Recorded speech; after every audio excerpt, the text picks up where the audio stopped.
你暫時唔好再落場打啦。你咁樣打牌係送錢，但你係我遇到唯一一個我真係忍唔住想幫嘅00後。我知你係想贏，但係太多基本功未穩。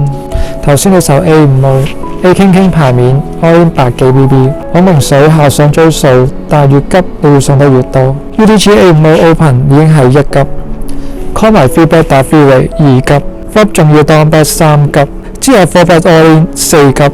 少年你真係太年輕，咁想揸 GTR 咁樣咪死咗咯。記住翻前應該自動 fold 嘅牌係冇資格接 free bet。A 傾傾面，當你面對 raise call 永遠都係比 all in 強。你諗下，如果你拎住嘅 A 傾或者 AA 呢天賦 house， 你會唔會喺 flop 就 all in 下走晒啲人？唔會，你會含淚 call 晒佢。所以你一 all in 就等於同對手講你唔係 nuts。正解係乜嘢 ？flop 你唔好當，正尊重 prefer raiser。面對 raise 你 call， 用一個 call 你就可以用最少嘅代價，係睇穿對手係咪真係有傾。聽佢再打你先 fold，river 佢再開槍你就要放啦。冇人係 A 傾傾面 bluff 3槍咁高風險低回報。新手用 all in 去逃避未知，高手用 call 去控制未知。